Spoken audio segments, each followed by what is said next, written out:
So the activity that we're looking at today for Human Bio has to deal with water, and you guys are looking at the water clip activity. So prior to this, you should have done the Edpuzzle on the water notes, and a lot of the terms within the water notes, you guys should sort of clarify with this little activity that you have in front of you. Easy breezy, simple. However, it's going to, like I said, help you with a lot of words that you should have seen there, and that should hopefully cement the terms to you a little bit better. So the problem that you guys are looking at, you guys are investigating the number of paper clips, and when I say paper clips, I mean the bigger paper clips, not the little ones, so we're looking at like that. How many paper clips does it take to cause 95 milliliters of water to begin to overflow from a 3-ounce bathroom cup that appears to be full? So I've already filled the graduated cylinder. You guys can see it here in front of you. I am at 95 mLs of water. Here's my little cup. What I want to do is we want to carefully pour the water into the cup. I don't want it to overflow. I don't want any drips anywhere else. It's going to look like it doesn't fit, but it absolutely will fit. It's going to go right up to the rim of the cup, and I'll show you guys that in a moment. So I'm going to pour all of that in. We're right up to the top, and we're right there. So I'm going to let that go. Let's come down and look at this water. So as you guys can see, we are right up to the edge of that. So now you guys need to come up with a hypothesis. So thinking about that hypothesis, it says, how many paper clips will it take? So you can start it out. Be bold. No, I think. No, I believe. It will take blank number of paper clips to overflow the cup because. And don't put because the paper clips will cause the water to overflow. It's kind of talking in circles. What is causing that water to overflow? What about those paper clips? What about water? What about the properties of it?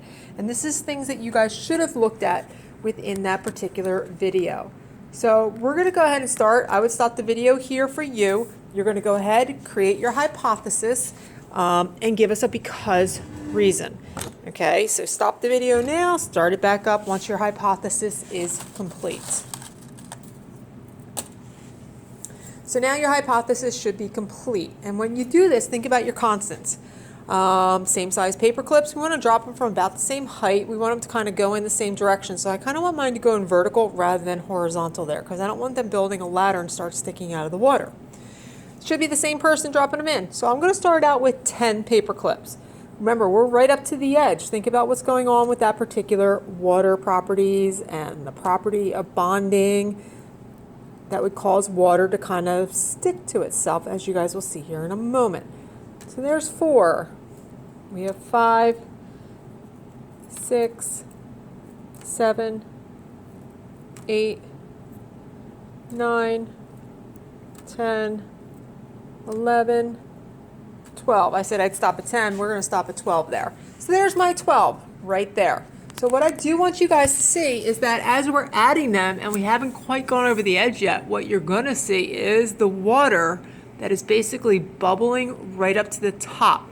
I made a analogy earlier today. I said it kind of looked like cupcakes when you bake cupcakes, and those cupcakes bake over the edge of those cups. It's kind of looks like the water going over the cup here. So we're at 12. I'm going to add another 5 here. Actually, let's go with 8 so that we go even 20. So we already have 12. There's my 13, 14, 15, 16, 17, 18, 19, and 20. And what you guys are going to notice is that we still do not have that water over the edge yet. But as you guys can see, that cup is very full, and that water is coming over the top, and you're starting to get that bubble now. So in class, they had little magnifying glasses that would help them see that. Let's try going with another, I don't know, let's start with 5 here and see what happens. So you don't need to go through and change your hypotheses each time. Keep that original hypothesis, but you'll explain to me why it was wrong in your conclusion. There's 2 more. There's 3. There's 4. And there's 5. So now we're up to 25. Let's go another 5. 1, 2, 3, 4, 5. So now we're up to 30. Now what you're going to see is as you go through it, you'll see the edge of the cup, you'll see the bubble really coming over the top of it. We're going to go 5 more, so we're up to 30. 31.